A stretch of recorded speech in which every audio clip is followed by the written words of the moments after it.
आगरा के ताजगंज से एक मामला सामने आया है, जहां पर दो नवजात बच्चियों को उनके अपने नाना ने ही अनाथ कर दिया, सिर्फ इसलिए कि उन्हें अपनी बेटी की मौत का शक अपने दामाद पर था। लेकिन परिजनों की माने तो उनकी बेटी की मौत बीमारी के चलते हुई।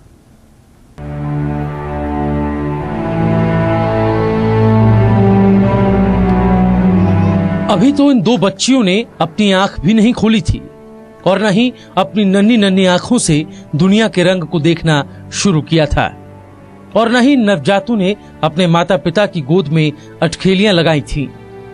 लेकिन उससे पहले ही इन नवजातों के सिर से माँ और पिता दोनों का ही साया उठ गया। दुनिया में आते ही इन नन्ही बच्चियों पर वो बड़ा कहर बरप गया, जिसके बारे में किसी ने अंदाजा भी नहीं लगाया था।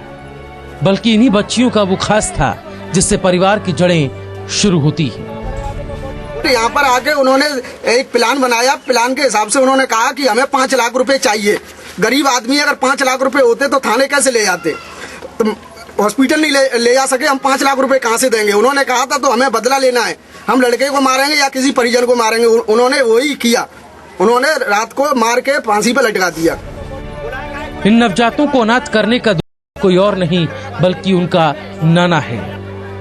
ताजगंज के नगला पैमा इलाके में रहने वाले दशरथ की शादी 4 साल पहले ही फिरोजाबाद की रहने वाली बेबी के साथ हुई थी, और 20 सितंबर को बेबी ने 2 जुड़वा नन्ही परियों को जन्म दिया था, जिसके कुछ समय बाद ही अचानक नवजात बच्चियों की मां की मृत्यु हो गई। मौत की खबर सुनते ही लड़की के घरवालों ने दशरथ के साथ मारपीट करनी शुरू कर दी। दोनों पक्षों में सुलह कराने की लाख कोशिश की गई, लेकिन रिश्तेदारों को कोई सफलता हाथ नहीं लगी, जिसके बाद मृतका के पिता पर अपने दामाद को ही मारने का आरोप लग गया। वहीं पुलिस ने भी मामला दर्ज कर जांच शुरू कर दी है। ताजगंज में एक महिला डिलीवरी के दौरान उपचार के दौरान मृत्यु हुई थी। उसके बाद उसके पति की भी संदिग्ध हालत में फांसी पे लटकी मृत्यु हो गई। इस संबंध में 2 तरह के बताए जा रहे हैं। एक घर वालों द्वारा तर्क लगाया जा रहा है कि वो दुखी होकर उसने आत्महत्या कर ली है, और एक साइड से आरोप ये लगाया जा रहा है कि उसको लटका दिया गया है, उसका मर्डर किया गया है। पुलिस ने भी इस मामले में तत्परता दिखाते हुए 3 लोगों को गिरफ्तार कर लिया है, लेकिन 2 परिवारों के इन झगड़ों का असर उन नवजातों पर हुआ जिन्होंने अभी ठीक से इस दुनिया में कदम भी नहीं रखा है। बहरहाल आरोपी तो सलाखों के पीछे पहुंच गए, लेकिन नवजात बच्चों की पूरी जिंदगी उस नाम के साथ गुजरेगी जो कि कोई सुनना भी नहीं चाहता। फरहान खान के साथ हुजबान सिद्दीकी, ब्यूरो रिपोर्ट, आगरा।